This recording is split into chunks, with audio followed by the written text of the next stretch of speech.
Jane Toppan was born Honora Kelley, daughter of Irish immigrants by the names of Peter and Bridget Kelley. Unfortunately for her, when she was just a few years old, her mother died of tuberculosis, leaving her in the care of her alcoholic and allegedly abusive father. Accounts are conflicting as to whether Peter Kelley, who was nicknamed around town Kelley the Crack, short for crackpot, owing to being considered a little loopy, then proceeded to raise Honora and her two older sisters, Delia and Nellie, himself, or just left them in the care of their grandmother. Either way, a few years after their mother's death, whether because he simply didn't want to raise them anymore or because he thought they'd have a chance at a better life if he gave them up, he carted the 6-year-old Honora and 8-year-old Delia off to the Boston Female Asylum orphanage in 1863. If the orphanage chose to take the girls, it was likely that they would be placed with a family somewhere as an indentured servant. Luckily for Peter, and unluckily for the family that would eventually take Honora in, the orphanage took one look at Peter and the state of the girls' clothing and general lack of hygiene and decided to accept them, noting that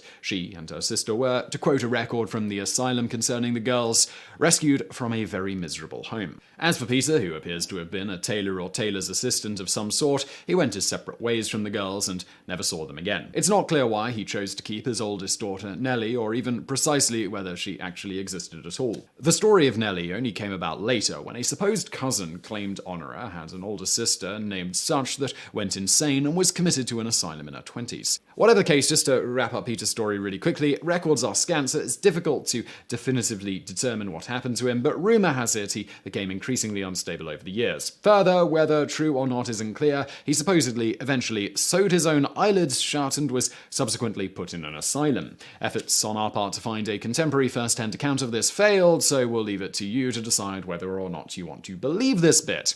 Just before we get back to Simon continuing the rather macabre tale of one of history's most prolific female serial killers, just wanted to take a brief moment to thank our sponsor, CyberGhost VPN. With over 38 million users and over 20,000 excellent reviews on Trustpilot, it's hands down one of the best VPNs out there. Every time you go online, someone's watching. Your internet provider, your school, your workplace, even on your home Wi-Fi. You and your incognito mode isn't fooling anyone. But with CyberGhost VPN, your browsing stays private because it encrypts and reroutes your traffic, making you completely anonymous.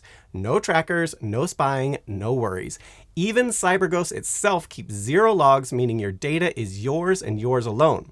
But privacy isn't the only perk. CyberGhost unlocks geo-restricted content from 40+ streaming platforms so you can watch Netflix, Amazon Prime, Disney+, and more. No matter where you are, with servers in over 100 countries, no geo-restriction stands a chance. And if you love a good deal, you can change your virtual location and score lower prices on flights, hotels, and even subscriptions. It works on all operating systems from Windows, Mac, Android, iOS, etc., and lets you protect up to 7 devices at once. So yeah, your whole family, or your friends, they don't judge, can browse safely too. If all that sounds interesting to you, CyberGhost is offering an 84% discount plus 4 extra months free if you use the link cyberghostvpn.com/todayIfoundout. They also include with that a 45-day money-back guarantee and 24/7 customer support, so it's completely risk-free. So hit that link and start protecting your digital life today. Now let's get back to Simon discussing the nightmare nurse. So, going back to Honora and Delia. Delia appears to have ultimately become a prostitute, and nothing more is known about her. So this all brings us to Honora. She stayed at the orphanage for 2 years, with little known about her time there until she was placed in the Toppan household in Lowell, Massachusetts, under the care of Abner and Ann Toppan. In return for her services until she was 18, she was provided room, board, and education, and promised payment of $50, about $1,300 today, once her service was up. Accounts are conflicting on whether Honora was ever adopted by the Toppans, but there doesn't appear to be any record of such. That said, she did have her name legally changed to Jane Toppan. While with the family, she functioned as a servant and also a companion to the Toppans' daughter, Elizabeth. By newspaper accounts from her trial and after she died, Toppan supposedly was an extremely intelligent girl, did well in school, and other than being known as something of a frequent liar, had little trouble making friends and was well liked. Once graduated from high school, the Toppans dutifully released Jane from her indentured servitude, paid her the promised $50, and immediately hired her on as a servant to continue her former job, which she did for about a decade. Ultimately, Mrs. Ann Toppan passed away, but Jane was able to retain her position as servant for Elizabeth, who soon after would marry one Orimel Brigham, a church deacon. It's not clear why Jane eventually left the Toppan house, but it is known that she and Elizabeth remained on friendly terms even after she left. She was also welcomed back for visits whenever she liked, so it doesn't appear she was forced to leave. Whatever spurred her to move on, in 1885, Toppan started a nursing career in Cambridge, Massachusetts at Cambridge Hospital. Accounts here are, again, conflicting on whether she was liked by her fellow nurses or not, but what is clear is that she was highly thought of by the doctors that she worked under, and her patients absolutely loved her, with her generally cheery disposition earning her the nickname Jolly Jane. This is much better than the moniker she would later be given, the Nightmare Nurse. It's not clear when Toppan began toying with and murdering patients, but at some point in here she began experimenting with administering various levels of certain drugs on patients that she became particularly close to, mostly favouring elderly patients and those who wouldn't seem to be too suspicious if they died anyway. It appears once she targeted a patient, she would give them doses of certain drugs to keep them ill. This ensured that they would stay in the hospital. She would then progress to giving them various doses of other things to observe the effect, eventually seeming to favour alternating morphine and atropine, both for the resulting effects and that the pair together helped mask symptoms that would otherwise make it obvious to doctors what was happening to the patients. Not just intending to murder them outright, Toppan seemed keen on prolonging the experience for herself, later noting she enjoyed bringing them to the edge of death and then back again. Unfortunately for some, she would eventually decide to administer a fatal dose, apparently particularly enjoying crawling into bed with them to hold them as they died. In one account of a surviving patient, one Amelia Finney, she described Toppan giving her some unknown drug after Finney underwent an operation. Not long after taking the drug, Finney lost consciousness, but later vaguely remembered Toppan in bed with her, kissing her around the face, before suddenly jumping out of bed and fleeing the room when someone was heard walking by. Feeling better the next day, Finney checked out of the hospital. Probably a smart move. At the time, she dismissed the experience as a hallucination or a dream brought on by the drugs that she was given, but later, when Toppan's story was making headlines across the nation, she decided maybe it had actually happened after all. All did not go unnoticed by her co-workers, however. It's noted that some doctors and nurses became disturbed by Toppan's seeming obsession with autopsies, and some of her co-workers also suspected that she'd been stealing from the hospital and the patients. However, she was extremely charismatic and otherwise excellent at her job when not toying with her patients. As such, she was very popular among said patients. In fact, when we read over her later trial notes, it's clear that she did indeed outwardly sound like a phenomenal and caring nurse. This facade saw her in 1889 get a position at the Massachusetts General Hospital, where she murdered several more people in her trademark way. She only lasted a year here, however. Accounts are conflicting on why she was fired, but it would appear she simply broke some hospital rules, particularly leaving without permission, and was summarily dismissed. After this, she briefly worked as a private nurse before once again gaining a position at Cambridge, but was fired from there in short order after being chastised several times for accidentally giving incorrect dosages of various medications. Accidentally. Nevertheless, as she was otherwise a great nurse, and there were various doctors and patients who she didn't kill who sung her praises, she initially had little trouble finding work outside the hospitals, moving on to, again, working as a private nurse and caretaker. It is here that Jane Toppan went on something of a much easier to track accurately murder spree. To begin with, when upset with her landlord in 1895, Israel Dunham, she decided to kill him, and then, after moving in with his widow to work as a servant, 2 years later, she killed her too. As to why, she would later state it was because they were, to quote, old and cranky. Fast forwarding to 1899, her foster sister Elizabeth was feeling a bit depressed, so Jane decided to go out for a picnic with her, preparing the food herself. Unfortunately for Elizabeth, Jane had put a healthy dose of strychnine in the water that she brought for Jane to drink. Over the course of the following week, she outwardly attempted to nurse Elizabeth back to health, but was in fact variously bringing her close to death and back as she saw fit. Eventually, she finished the job. Jane would later describe Elizabeth's death, noting, "I held her in my arms and watched with delight as she gasped her life out." Her motivations for killing Elizabeth appear to have been both jealousy of Elizabeth's beauty and the fact that she'd managed to find a good husband in Oromel, who Jane would pursue herself once Elizabeth was out of the way. She also managed to turn a small profit in the killing of Elizabeth by telling Oromel that on her deathbed, Elizabeth had told Jane that she wanted her to have Elizabeth's gold pocket watch and chain. After receiving these from Oromel, she promptly sold them. Next up, Jane secured a job for Mary McClear, not long after killing her in late 1899. It is likewise thought that she stole various items from McClear before departing from that job. A couple of months later, her job prospects were helped by murdering one of her friends, Myra Connors, in order to take her job as a dining hall worker in a place called the Theological School. Telling the dean of the school that she was well acquainted with her dear departed friend's job, she was hired, though it quickly became clear she had no clue what she was supposed to be doing, and her subordinates absolutely loathed her.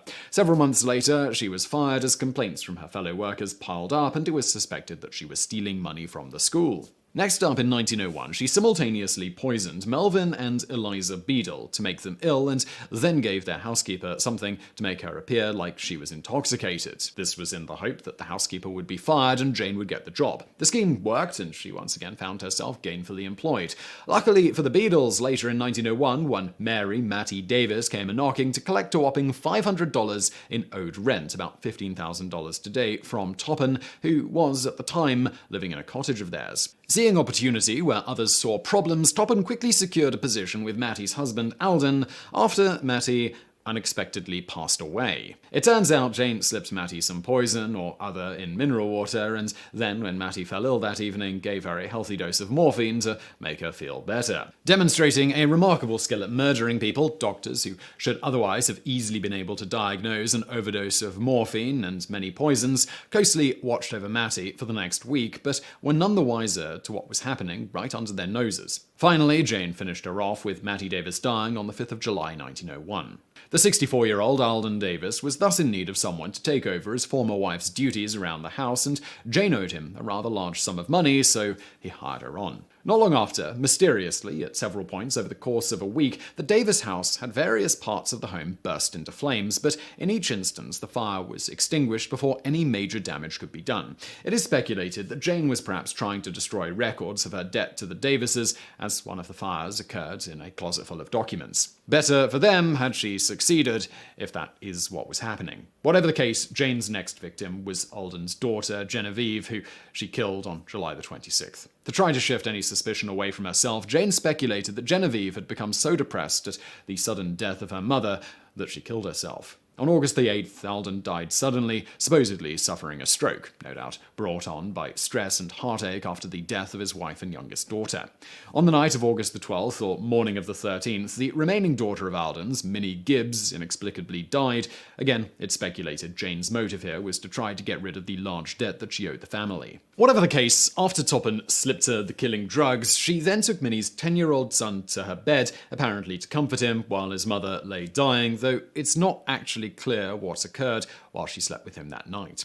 While no one at this point had made the connection between Toppan and the various deaths that seemed to follow her around, an otherwise in good health family, almost entirely up and dying in short order, raised some eyebrows with the authorities, and they began to suspect Toppan may have been involved. So now let's get back to her ambitions to marry Oromel. With her debt problem settled, she set her sights on settling down. But first, she had to get rid of Edna Bannister, Oromel's sister, who she thought would be an obstacle to her plan. The problem was, it turned out Oromel himself was a bigger obstacle, uninterested in Jane at all. Naturally, Jane then poisoned him, but not so much as to kill him. After all, she wanted to marry him. Once he was ill, she offered her services as a nurse, which he accepted. After he was better, he once again rejected her advances to take their relationship to the next level. Not giving up yet, some accounts claim Jane then said she was pregnant by Oromel, at which point he threw her out of the house. Other accounts claim she didn't get kicked out until she attempted to kill herself, or at least make it look like she was attempting such a thing. Given her extensive knowledge of the dosage needed to kill someone with morphine,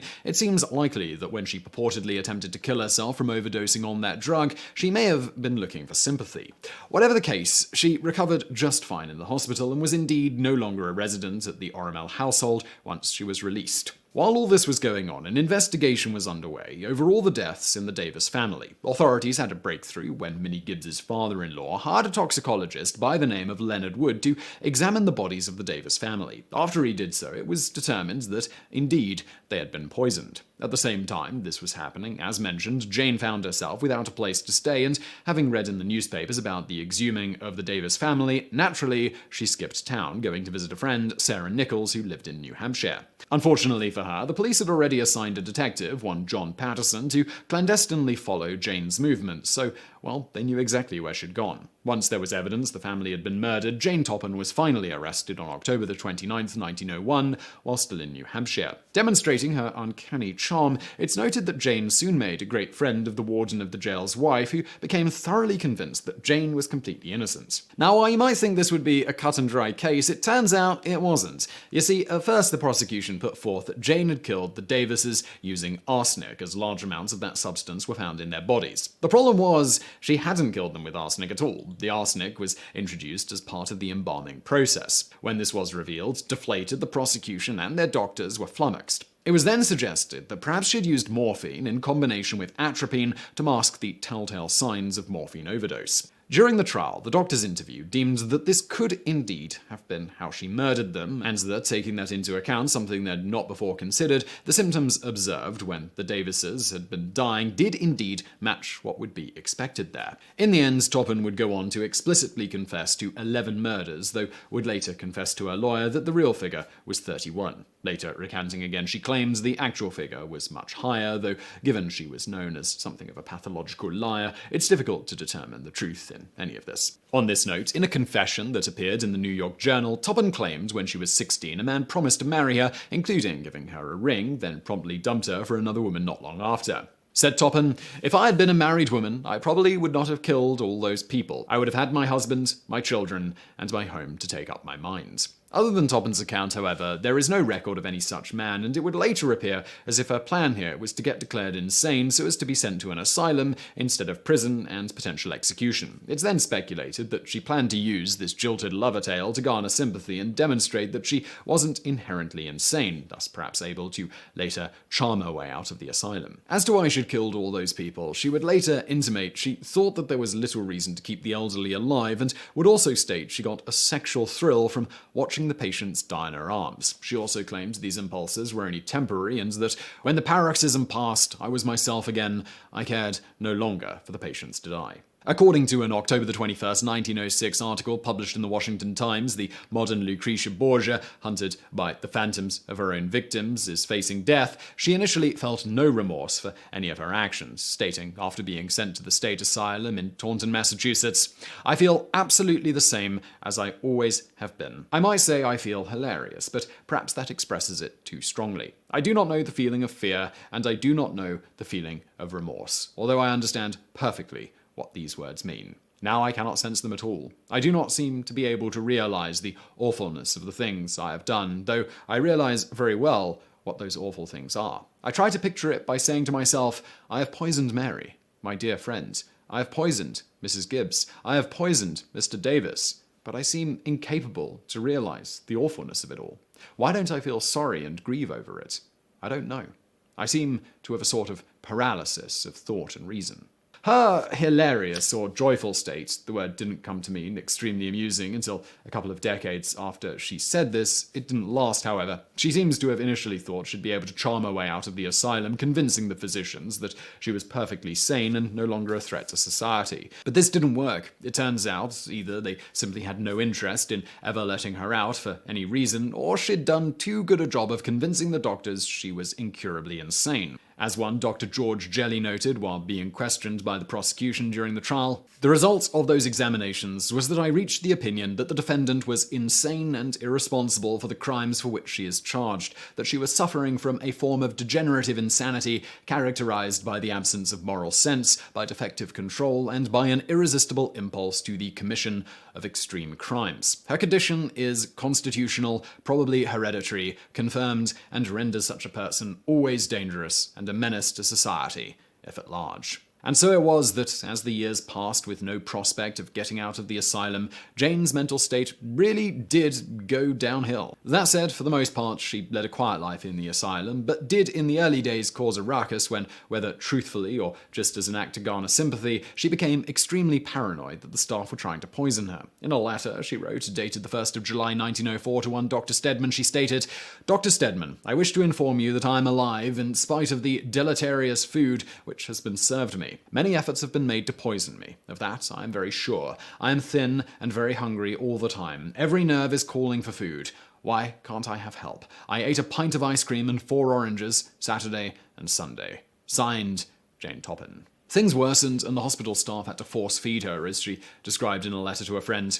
"Dear, I am the victim of nerve paralysis, the result of food. I have to eat, or I am fed with a tube with nerve-paralyzing food that I chose from the tray. Oh, I think that you were criminals to put me through this. It was an awful thing to do, any human being, and I have my opinion of everybody who takes a hand in it. I think it has been a noble piece of work. I think as the nerves of my body get more benumbed, my brain becomes clearer to the outrageous course that has been taken with me. I suppose the next thing, something will be given to put me out of the way altogether. That would be a mercy too." Signed, Jane Toppan. The 1906 Times piece also noted that she was continually soothing supposed patients, urging them to take imaginary doses, and crying out that they were dying. They concluded, "She has naturally grown weaker and weaker, and as her strength has waned, the victims of her past have become more frequent and more terrifying. Sometimes now it is not the attendants, but some of her victims who have returned to deal with her, even as she dealt with them.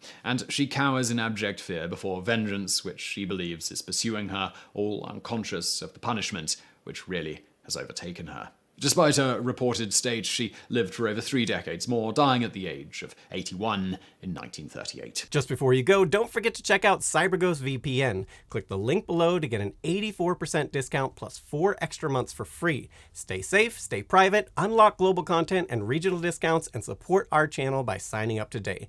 It's also risk-free with a full 45-day money-back guarantee.